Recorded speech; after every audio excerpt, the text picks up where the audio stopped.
अब जैसे प्रोटोज़ोआन के अंदर हम क्लासेस पढ़ी प्रोटोज़ोआ की, इसी तरीके से एल्गी के अंदर भी हम यहाँ पे 4 तरह के एल्गी पढ़ेंगे, जिनमें सबसे पहले है यूग्लिनाइड। यूग्लिना के नाम से आप वाकिफ़ होंगे, तो ये एक यूग्लिना है और ये Euglena is the as a species of a euglenoid family. ये इस तरीके से माइक्रोस्कोप के नीचे हमें नज़र आते हैं। तो ये इसके फीचर शॉर्ट क्वेश्चन के तौर पर, euglenoid have at various time been classified in the plant kingdom and in animal kingdom. कि यूग्लिनाइड को एनिमल और प्लांट किंगडम दोनों के अंदर रखा जाता था पहले, एनिमल किंगडम के अंदर भी और प्लांट किंगडम के अंदर, मगर इसकी जो खसूसियात हैं वो एनिमल और प्लांट दोनों से मुख्तलिफ थी। इस वजह से इसको एक्सक्लूजन के तौर पे निकाल के अलग किंगडम प्रोटिस्टा में रख दिया गया। Based on the molecular data, euglenides are thought to closely related to the zooflagellate। इनका जो केमिकल मेकअप है, जो इनके अंदर molecule like DNA, protein, carbohydrates, इनकी नेचर और इनकी टाइप्स को अगर देखा जाए, तो इस बेस पर यूग्लिनाइड जूफ्लैजिलेट से रिलेट करते हैं। यानी जूफ्लैजिलेट और यूग्लिनाइड के अंदर जो केमिकल मेकअप है वो ऑलमोस्ट सेम है। इस वजह से ये एमसीक्यूज के तौर पे भी है कि euglenoid are thought to be closely related to option A zooflagellate, option B ciliate, option C amoeba, option D इसमें फंगस। तो हम जूफ्लैजिलेट को टिक करेंगे कि यूग्लिनाइड जूफ्लैजिलेट से केमिकली मिलते हैं। They are plant like in they are plant like, इनके अंदर प्लांट की तरह के क्लोरोफिल मौजूद हैं। However, some photosynthetic euglenids lose their chlorophyll when grown in dark and obtain their nutrient heterotrophically by ingesting organic matter। यानी ये photosynthetic भी हैं और हेटेरोट्रॉफिक भी हैं। जब ये लाइट में होंगे तो मोस्टली फोटोसिंथेसिस के तौर पे काम करेंगे, और जब ये डार्क सिचुएशन में है, जब लाइट नहीं है, तो फिर ये हेटेरोट्रॉफिकली काम करते हैं और इंजेक्शन के ज़रिए जैसे प्लांट अपनी खुराक हासिल करते हैं, इस तरीके से ये अपनी खुराक हासिल करेंगे। और other species of euglenoid are always colourless and heterotrophics. और यूग्लिनाइड की कुछ स्पीशीज़ होती ही हेटेरोट्रॉफिक हैं और उनके अंदर जो कि कोई भी पिगमेंट नहीं होता और वो कलरलेस होंगी और वो हमेशा हेटेरोट्रॉफिक होंगी। इस तरीके से हम बात करते हैं कि इसके दो मोड ऑफ न्यूट्रिशन है, इट कैन बी ऑटोट्रॉफिक और it can be heterotrophic.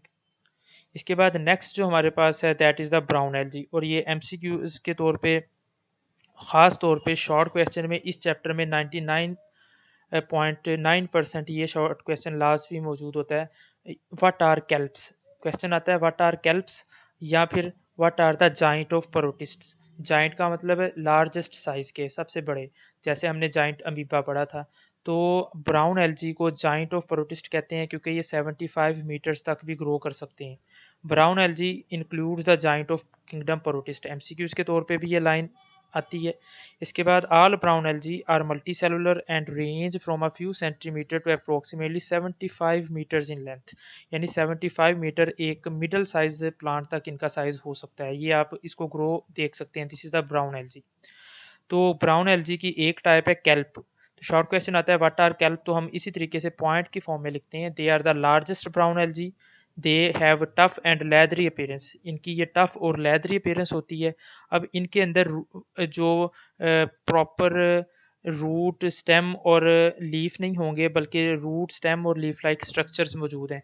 They possesses leaf like blades, इनके अंदर ये ब्लेड्स आपको नज़र आ रहे हैं लीफ की तरह के, और इनके अंदर ये रूट की तरह के इनको ज़मीन में गाढ़े रखने के लिए, एंकर रखने के लिए होल्ड फास्ट मौजूद हैं, root like hold fast and stem like stipes.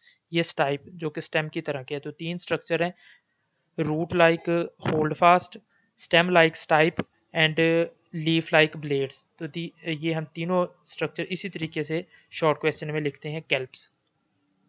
इसके बाद जो नेक्स्ट एलजी की टाइप है that are the red algae. ये आप देख सकते हैं इनके अंदर फाइकोरिथ्रन मौजूद हैं, इस वजह से इनका कलर रेड होता है और ये किसी सरफेस के साथ समंदर के ऊपर अटैच हैं। ये सरफेस के साथ अटैच होने के लिए इनके ऊपर स्पेसिफिक रूट की तरह के स्ट्रक्चर होते हैं जिन्हें बोला जाता है राइजाइड।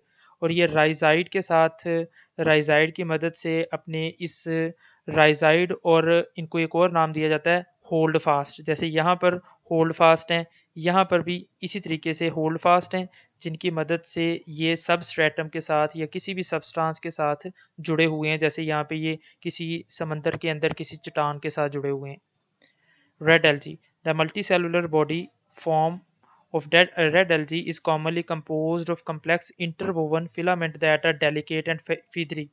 अब इनकी बॉडी को देखें, आप यहाँ पे देख भी सकते हैं कि ये फीदर की तरह, एक परों की तरह फीदर लाइक है, और ऐसा लग रहा है जैसे इनको बुना गया है, इंटरवोवन है, जैसे स्वेटर बुनते हैं या इस तरीके के, दिस इज इंटरवोवन, ये फैदरी इसकी अपीयरेंस है।